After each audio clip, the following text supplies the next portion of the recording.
Unidade, centena. Não. Para mim escrever esses números com vírgula, eu tenho que saber quantas casas tem depois Da vírgula. depois da vírgula. Se tem uma casa depois da vírgula, eu vou escrever décimos, tá? Então, ali, ó, deixa eu ver o número aqui. Vamos compartilhar a tela de novo. E tem duas... Aqui, não, casualmente, eu não botei nenhum número depois da vírgula.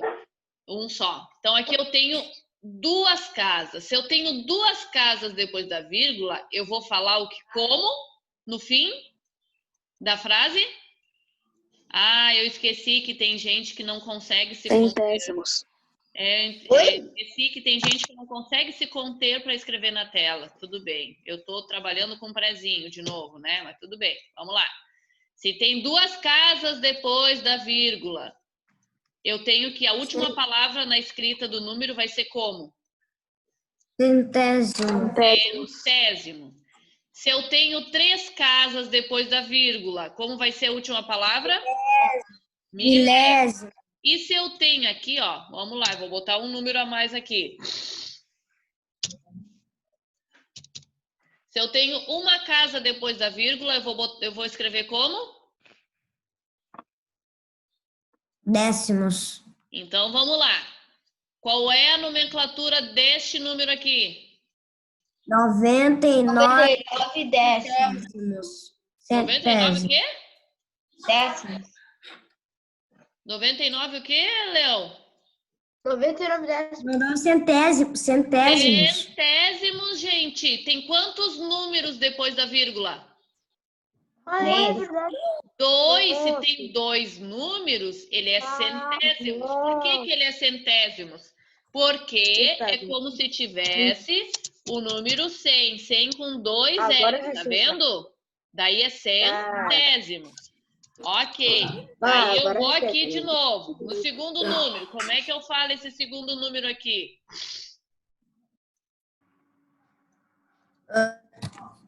Dois inteiros e 34 centésimos.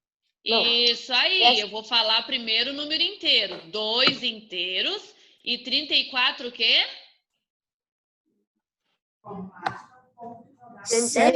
Centésimos. Por quê? Porque depois da vírgula eu tenho dois números, que nem o número 100, que tem 2 zeros.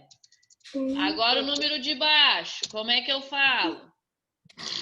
3 inteiros e 69 centésimos. Muito bem. E o número de baixo, como é que eu falo? 8 inteiros e 199 milésimos. 199 o quê? Milésimos. Só deixa eu voltar para carregar aqui que a bateria tá acabando. Eu tenho milhões e só Prof, não coube e eu botei ali em cima só para não ficar ali. 8 inteiros, 199 milésimos. Por quê? Porque o 1000 tem quantos números ali de zero? Prof. Só um pouquinho.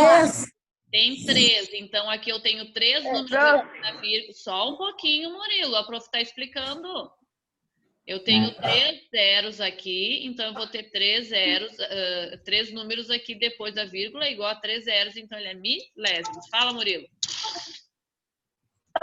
Aqui no 800 inteiros e 199 milésimos, eu botei não coube, só com TED, aí botei um traço, eu botei um moço, só que tinha um número embaixo, só que eu botei em cima desse número, só um pouquinho em cima. Tá bom. Tem problema? Não.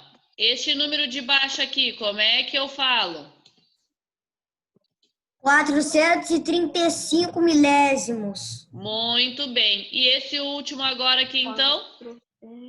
3 décimos. 3 décimos, porque tem só um. É como se fosse assim. Um número depois da vírgula igual a 1 zero. Então, é décimos. Para quem tem dúvida disso, vejam ali... 3 décimos. Prof, não tem 3 décimos aqui. Prof, não tem 3 décimos. Não tem. Pode copiar esse 03 aí também no caderno, tá? Aqui em cima, na página 198, você vê a nomenclatura dele ali, ó, tá? Em décimos, centésimos e milésimos, tá bom? Então, não se percam. Fale. Não, pode imprimir? Esse não é de imprimir, meu amor. Esse é de escrever. Prof, é 90 centésimos? É 90 centésimos? Não, a primeira é 99 centésimos. Sim, Desculpa, 99 perdido. centésimos. 430. Isso. Então, agora, galerinha, matemática era isso. Eu quero que vocês abram agora o livro de história de vocês na página 86, para a gente terminar a nossa aula com história aqui agora. Página 86.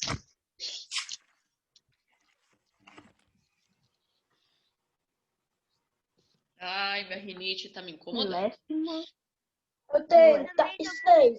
Para estudar, fazer a prova. 86. Qual era a página mesmo, prof? 86. 86. Deixa eu ver.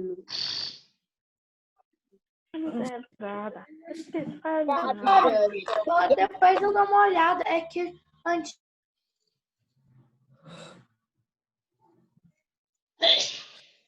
Ai, perdão. Vamos lá. Os agricultores da floresta amazônica. Olha só, deixa eu falar uma coisa para vocês.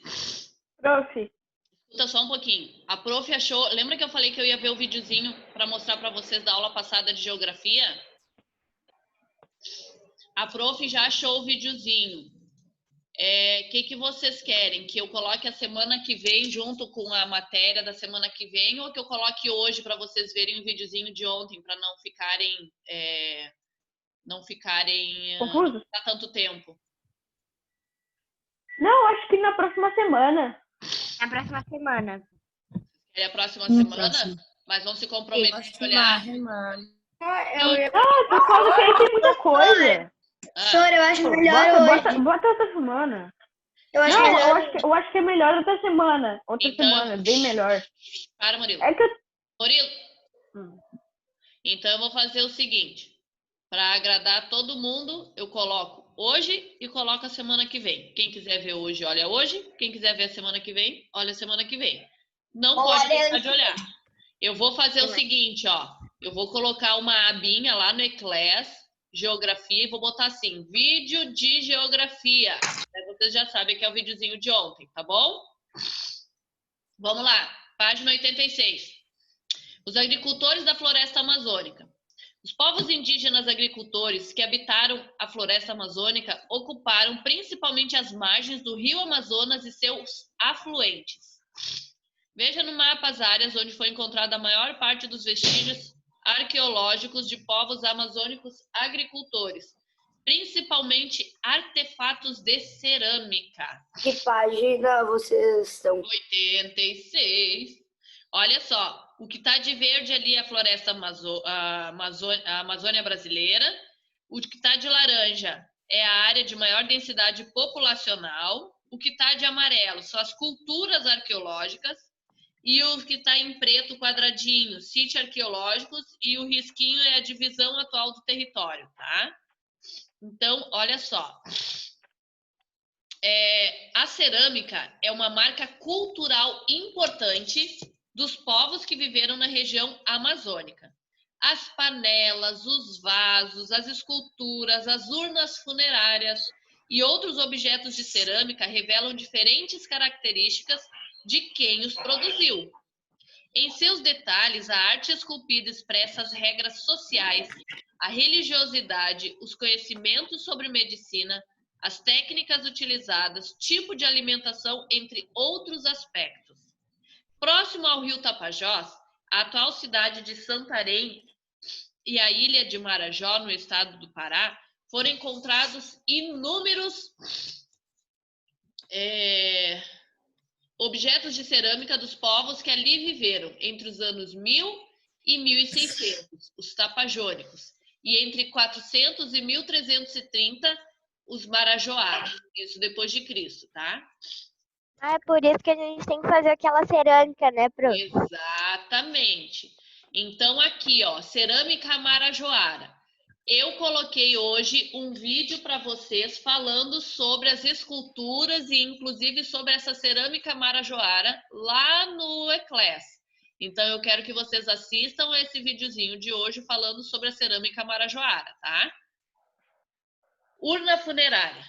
Com pintura vermelha sobre fundo branco, o artefato representado pela imagem é uma urna funerária decorada com relevo, estilizada e com motivos geométricos. Vasilhas assim, em geral, contendo objetos valiosos, provavelmente pertenciam a indivíduos com status social diferenciados dentro da sociedade marajoara. Muitos símbolos, padrões e formas originais da rica cerâmica marajoara, infelizmente, se perderam com o tempo. Então, olha ali, ó, muito bonito o trabalho que eles faziam, né? Agora, como é que é a atual cerâmica marajoara? Prof, a gente tem que fazer esse negócio? Oi? Sim, tem A gente tem que fazer essa Vocês vão cerâmica fazer um igual? trabalho, exatamente. Dá pra fazer hoje, Pro? Dá para fazer antes, só que só vai postar no dia. Tá? Uhum. A atual cerâmica marajoara. Grande parte dos povos indígenas no Brasil dominava a agricultura e utilizava a cerâmica para armazenar seus alimentos, entre outros usos. Em Iquaraci, distrito da cidade de Belém do Pará, na década de 1950, alguns artesãos que fabricavam cerâmica simples entraram em contato com a cerâmica do antigo povo marajoara dos museus do estado.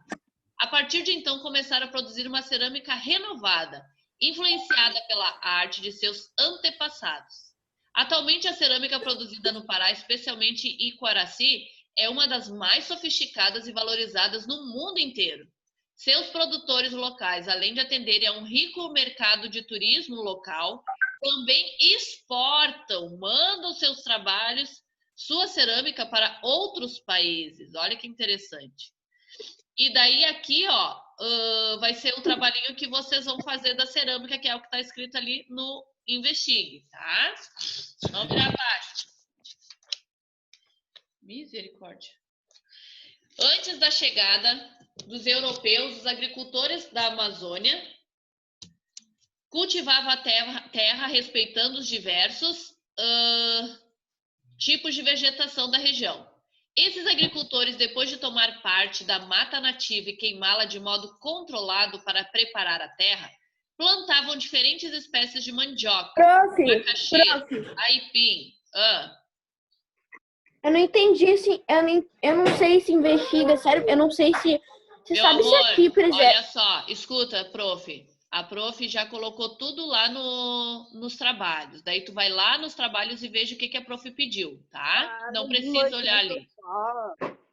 Esses agricultores, depois de tomar parte da mata nativa e queimá-la de modo controlado para preparar a terra, plantarem diferentes espécies de mandioca, macaxeira, batata doce, inhame, taioba, além de árvores frutíferas, hortaliças e plantas aromáticas para os banhos de corpo e cabelo e para fins medicinais. Então, eles tomavam parte da mata para fazer essas coisas que foram faladas aqui agora, tá?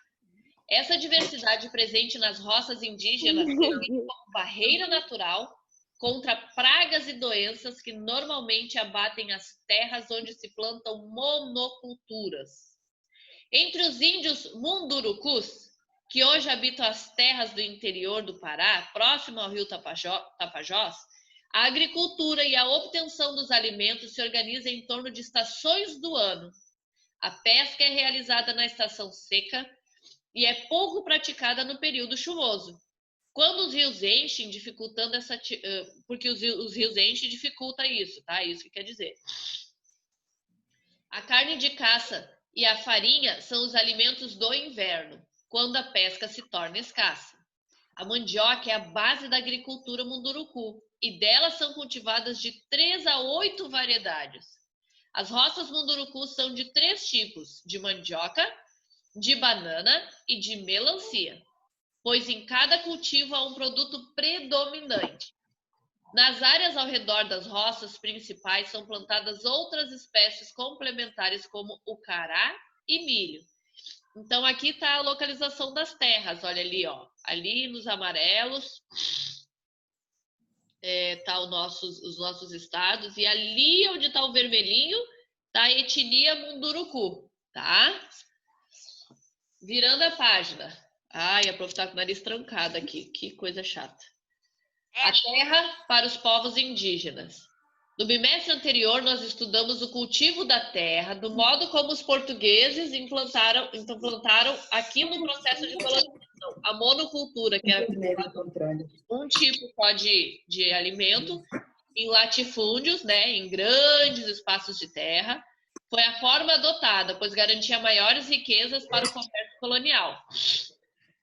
No entanto, para as populações indígenas no Brasil, a terra é a fonte de vida. Nela desenvolve sua cultura e dela obtém a diversidade de alimentos para sobreviver. Nos últimos tempos, apesar das iniciativas existentes no sentido de proteger os indígenas e preservar suas culturas, a luta pela terra continua sendo uma realidade para muitos povos em todo o território brasileiro. Ou seja, muitos povos ainda lutam para ter sua terra sem ter a invasão dos homens brancos, né? O caso dos Guaranis Caiovás no Mato Grosso do Sul. Rodeados por fazendas do agronegócio, os índios Guaranis Caiovás no Mato Grosso do Sul vivem em acampamentos que se assemelham a favelas, sofrem com altos índices de suicídio e são assassinados por pistoleiros que defendem as terras dos fazendeiros. Esses, por sua vez, veem os índios como invasores de suas propriedades. Os índios, em contrapartida, reivindicam o direito de retornar às terras de seus antepassados que lhe foram expropriadas. Recentemente, algumas das aldeias de Guaranis Caiovás foram visitadas pela ONU, que debateu com os nativos os direitos dos povos indígenas. O relatório da ONU, em suas considerações dirigidas ao Conselho de Direitos Humanos em Genebra, afirmou que os Guaranis e Caiovás sofrem um verdadeiro etnocídio, pois o Brasil não lhes proporcionou a proteção do seu bem maior, ou seja, a terra. E o que é um etnocídio?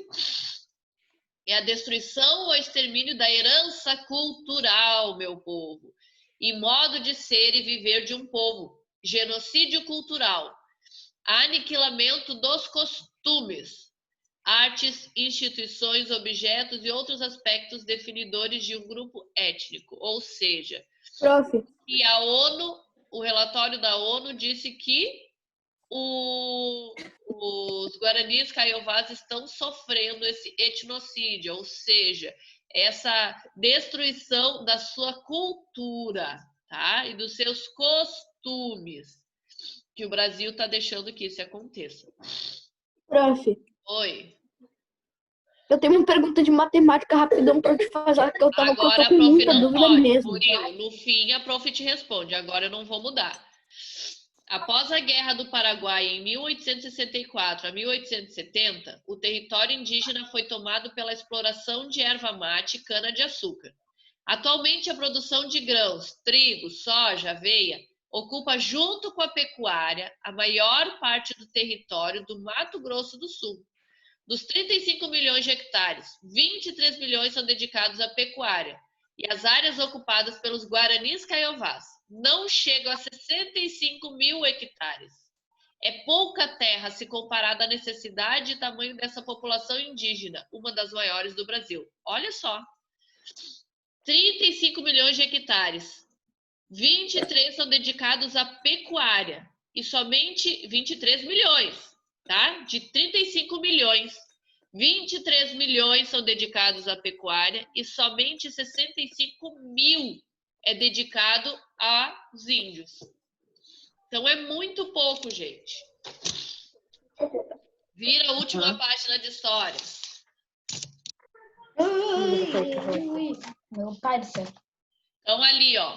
Ali a gente está vendo umas imagens dos líderes indígenas do Brasil e de outros 3 países participando do lançamento de campanha Povo Guarani, Grande Povo. E do outro lado é um acampamento dos índios Guaranis Caiovás, à beira da rodovia que liga a cidade sul-matogrossenses de Amambaí e Ponta Porã, tá? O artigo 10 da Declaração dos Povos Indígenas diz que nenhum desses povos será removido à força da sua terra. esse direito ainda é ignorado em diferentes partes do mundo. E no Mato Grosso do Sul é a principal causa de conflitos. Nesse estado, as lutas pela posse do território são uma realidade, levando à morte quase 400 guaranis e caiovás nos últimos 12 anos. Sabe o que se chama isso, gente? Se chama ambição. Ambição. Essas mortes se chama uma ambição dos fazendeiros de quererem cada vez mais terra e não deixar o espaço destinado aos índios.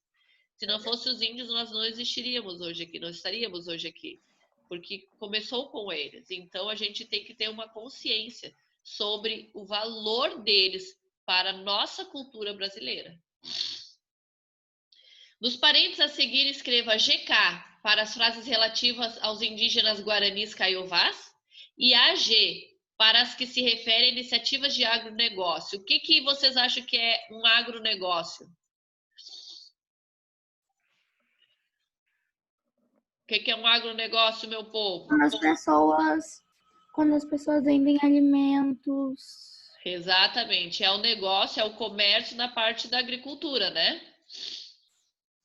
Então, vamos lá. Cultivam uma grande diversidade de alimentos. Quem é que cultiva uma diversidade de alimentos? Os indígenas ou o agronegócio? Agronegócio. Oi. Vocês estão na 3? Vocês estão na 3? Tô na 3. Quem é que cultiva, então, uma grande variedade? Diversidade? Agronegócio. Será? Volta a página e lê o primeiro...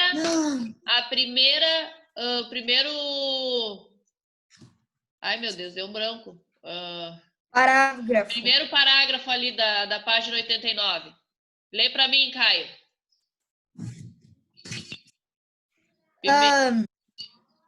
No bimestre anterior, estudamos o cultivo da terra do modo como os portugueses o implantaram aqui.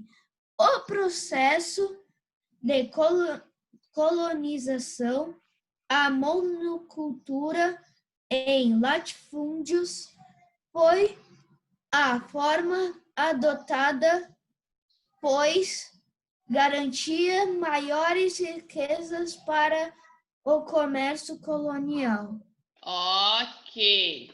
Então, agora tu lê para mim a segunda linha ali, depois de terra é a fonte da vida. Nela, lê a segunda linha ali de baixo. Nela desenvolvem suas culturas e dela obtém a diversidade de alimentos para sobreviver nos últimos tempos. Ok.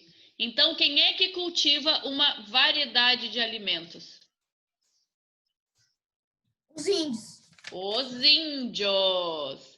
Porque o agronegócio ele se especializa em plantar muito de um tipo só, a monocultura.